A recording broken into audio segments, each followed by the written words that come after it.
എത്രയോ വരുന്ന പെൺകുട്ടികളെ, എത്രയോ വരുന്ന വനിതകളെ, കുഞ്ഞുങ്ങളെ രാഹുൽ മാങ്കൂട്ടം എന്ന് പറയുന്ന പീഡനവീരൻ അങ്ങേയറ്റത്തെ ലൈംഗിക ദാരിദ്ര്യത്തിൻ്റെ ഭാഗമായി ആ പെൺകുട്ടികളെ ആകെ തന്നെ ബലാത്സംഗം ചെയ്ത് കുട്ടികളെ അടക്കം ഭ്രൂണഹത്യയ്ക്ക്, അതായത് ഈ പറയുന്ന സ്ത്രീകളിൽ കുഞ്ഞുങ്ങൾ വളരുമ്പോൾ അതിലെ ഭ്രൂണഹത്യയ്ക്ക് വിധിക്കുന്ന തലത്തിൽ ഇടപാടുകൾ നടത്തി അങ്ങനെ കുഞ്ഞുങ്ങളെ കൊന്നൊടുക്കി ഈ നാടിനകത്ത് ജീവനുകളെ ഇല്ലാണ്ടാക്കാൻ വേണ്ടിയിട്ട് ബോധപൂർവമായിട്ടുള്ള വൈകൃത മനസ്സുമായി ഒരു MLA ഈ നാടിനകത്ത് നിൽക്കുമ്പോൾ ഈ നാടിനാകെ അപമാനകരമായിട്ടാണ് ഞങ്ങൾ അതിനെ നോക്കിക്കാണുന്നത്.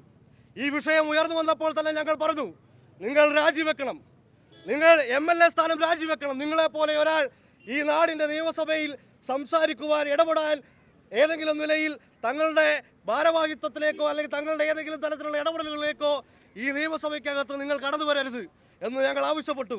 ഒരു ഉളുപ്പുമില്ലാതെ ഇങ്ങനെ ഒളിവിൽ പോയി വീണ്ടും പൊങ്ങി, ഒളിവിൽ പോയി വീണ്ടും പൊങ്ങി ഈ നാടിനകത്തെ ജനങ്ങളെയാകെ പറ്റിച്ച് ഇപ്പോൾ ഇതാ പോലീസിന്റെ പിടിയിലായി നാണം കെട്ട് ജയിലിനകത്തേക്ക് പോകുന്ന ഒരവസ്ഥ വന്നപ്പോഴെങ്കിലും മിസ്റ്റർ രാഹുൽ മാങ്കൂട്ടം എന്ന് പറയുന്ന പീഡനവീര, നിങ്ങൾ രാജിവെക്കണം. രാജിവെക്കുന്നിടം വരെയും DYFI പ്രതിഷേധമായി മുമ്പോട്ട് വരുമെന്നുള്ളതാണ് ഈ അവസരത്തിൽ സൂചിപ്പിക്കാനായിട്ടുള്ളത്. നിങ്ങൾ ഞങ്ങളുടെ പൊതിച്ചോറിനെ ആക്ഷേപിച്ചു. ഞങ്ങൾ ദൈനംദിനമായി മെഡിക്കൽ കോളേജുകളിൽ കൊടുക്കുന്ന പൊതിച്ചോറിൻ്റെ എത്രയോ ആയിരക്കണക്കിന് പൊതിച്ചോറുകളാണ് DYFI ദൈനംദിനമായി ഈ കേരളത്തിനകത്തുള്ള അങ്ങോളം ഇങ്ങോളമുള്ള മെഡിക്കൽ കോളേജുകൾ വിതരണം ചെയ്യുന്നത്.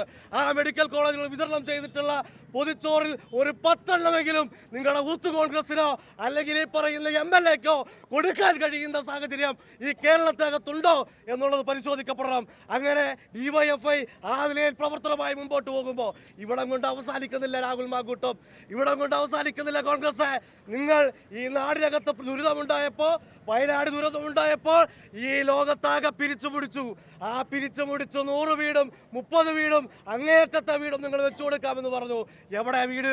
കഴിഞ്ഞ ദിവസം നിങ്ങൾ തറക്കല്ലിടാമെന്നാണ് പറഞ്ഞത്. കഴിഞ്ഞ ദിവസം കോൺഗ്രസ് ഈ പറയുന്ന സാധാരണപ്പെട്ട ജനങ്ങൾക്ക് വീടുകൾ നിർമ്മിച്ചു നൽകുന്നതിന് വേണ്ടി തറക്കല്ലിടുമെന്ന് പറഞ്ഞു. എവിടെ? ഈ ജനുവരി 10-ാം തീയതിയും കഴിഞ്ഞു. ഇങ്ങനെ നാടിനെയാകെ കുട്ടിച്ചോറാക്കുന്ന, നാടിലെ ജനങ്ങളുടെ ദുരിതത്തിൽ പോലും ഇങ്ങനെ ഫണ്ട് ശേഖരിച്ച് കൊള്ളയടിക്കുന്ന ഈ നിലയിൽ ആർഭാടകരമായി മുമ്പോട്ട് പോകുന്ന ഒരു വിഭാഗത്തിൻ്റെ ഏറ്റവും ഒടുവിലത്തെ കണ്ണി മാത്രമാണ് രാഹുൽ മാങ്കൂട്ടം. ഈ പറയുന്ന കോൺഗ്രസിൻ്റെ ഇത്തരത്തിലുള്ള ഷാഫി പറമ്പിൽ ഉൾപ്പെടെയുള്ള ആളുകൾ ഇതിന് നേതൃത്വം കൊടുത്ത വ്യക്തികളാണ്. ആ വ്യക്തികൾ ഉൾപ്പെടെയുള്ള ആളുകളെ ഈ കേരളത്തിലെ ജനങ്ങൾ നേരിടുമെന്ന് മാത്രം പറഞ്ഞുകൊണ്ട് ഈ പറയുന്ന രാഹുൽ മാങ്കൂട്ടത്തെ ഈ കേരളത്തിനകത്തെ നിയമസഭയിൽ നിന്ന് പുറത്താക്കുന്നിടം വരെയും രാജിവെക്കുന്നിടം വരെയും ഈ പ്രതിഷേധം തുടരുമെന്ന് മാത്രം സൂചിപ്പിച്ച് അവസാനിപ്പിക്കുകയാണ്. അഭിവാദ്യങ്ങൾ.